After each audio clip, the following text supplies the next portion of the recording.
So how's everybody doing today? Well, welcome to day 6 of Corona Online School, and today we're going to continue talking about fractions. So we're still in section 6.1. So in the first video we're going to talk about equivalent fractions, and so we're going to talk about equivalent fractions, how to simplify fractions, and how to tell whether two fractions are equivalent. So let's go ahead and jump right in here.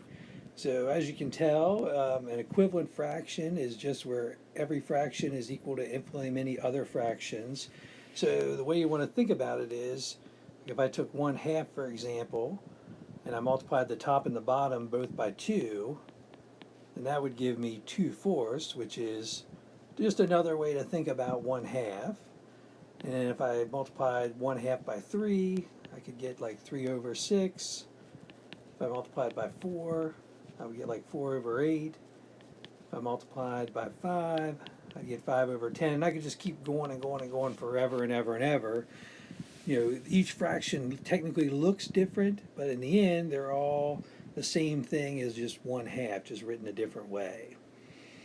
All right, so let's do the first one here. So it says divide the rectangle below into 4 equal parts, shade some of the parts. What fraction did you create?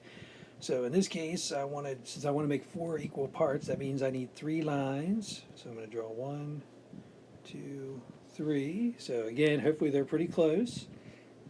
And now shade some parts. So I'm going to shade, say, 2 parts. So in this case, the fraction I created, since I've got 4 blocks total and 2 of them are shaded, so my fraction would just be 2/4. So now it's saying let's write an equivalent fraction by just kind of creating more lines. So the easy thing to do would be, and so I'm going to do these in a different color. So if I divided these boxes in half, so now how many total spaces do I have? So I've got 1, 2, 3, 4, 5, 6, 7, 8. So I've got 8 parts total. So my new denominator is 8. And what's shaded, so in this case, these two and these two are shaded. So I've got 4 that are shaded. So again, in this case, I get a nice equivalent fraction to the beginning one. All right, is that okay with everybody? So I'll have you guys do the same thing for 2 and 3. So again, pause the video at this point, practice 2 and 3, make sure they look good. And when you feel comfortable with those, unpause the video, and then we'll talk about number line models. All right. So with number line models, it's kind of the same thing that we did with the rectangles. So in this case, what we want to do is plot them on a number line. So with the first one, since we want to plot the fraction 1/2, we always want to use that bottom number to determine how many parts we want to have. So in this case, we want to have 2 parts, which means I need to make just 1 tick mark. So in this case, I want to put 1 tick mark right in between 0 and 1, and that's going to give me 1/2. And so now I want to do the same thing and graph 3/6. So since 6 is the bottom number, then we want to divide this interval between 0 and 1 into 6 equal parts. So again, I'm going to need 5 tick marks. So again, and hopefully they look pretty even, like mine are off a little bit, but that's okay. And so each of these tick marks would be 1/6, 2/6, 3/6, 4/6, and 5/6.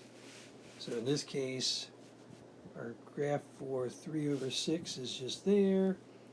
And so are these fractions equivalent? Well, if you graphed them correctly, they should be. They should both be directly in between 0 and 1. And how do I know? Again, they are both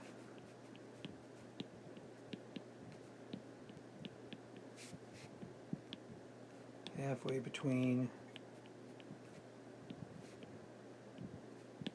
0 and 1 in this case. So these guys are equivalent. So again, try 2 and 3 on your own. So again, pause the video at this point, practice 2 and 3, playing around with the number lines a little bit. And when you're done with that, unpause the video, and then we'll move on to how to tell whether fractions are equivalent or not. All right. So to test and see whether two fractions are equivalent, what you want to do is kind of set up two proportions, like a little equation. So in this case, if I want to check to see if 3/12 and 2/8 are proportional, then what I'm going to do is kind of assume they are and set this up as a little equal sign. Now technically at the moment I don't know that they're equal, so I'm going to put a little question mark there just to remind me. And what I want to do is cross multiply these guys. So 3 times 8 gives me 24. 12 times 2 gives me 24. Since in this case I've got 24 equals 24, that says that these are equivalent. So notice if I did the same thing with B, let's see, let me write down here. So again, if I cross multiply, 7 times 10 gives me 70. 4 times 15 gives me 60. So in this case, they're not equal. So that would tell us that these two fractions are not equivalent. So all you have to do is just kind of set them up as a fraction, cross multiply. If you get the same answer, then the fractions are equivalent. If they're not, then that lets us know that they're not equivalent fractions and they're not going to be the same. So I'll let you work on number 2. 2 looks pretty good. And so 3, what we want to do, let me erase this so I can get it out of my way. So for 3, we want to do kind of the same thing that we did up there to test for equivalence. We want to try to find the missing integer that makes these guys equivalent. So what I'm going to do is actually just kind of put an x in there and imagine we're solving for x. So again, what we want to do is cross multiply these guys. So I get 1x equals 2 times 8. So in this case, x equals 16. So 16 is the number that I need to make those two fractions equivalent. So again, I'll have you guys do the same thing. Either where there's something missing, just go ahead and plug in x in its spot, cross multiply, and then solve for x. So this one's a little weird looking because there's no denominator on g. So go ahead and think of that as 7/1. That'll make it a little bit easier to think about. And then I'll have you do 4 also on your own. So again, pause the video right now, work on 3 and 4, 2, 3, and 4 real quick. And then when you're done with those, come back and we'll actually look at number 5.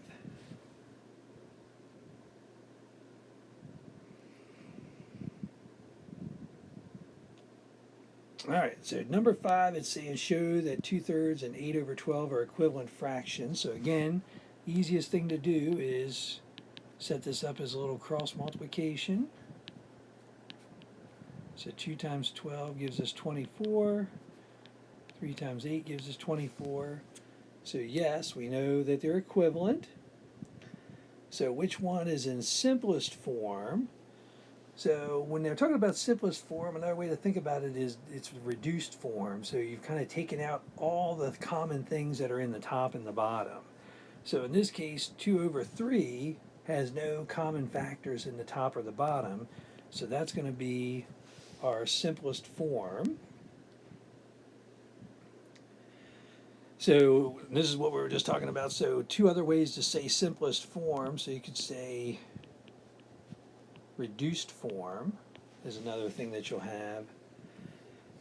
Or you'll say it's in its lowest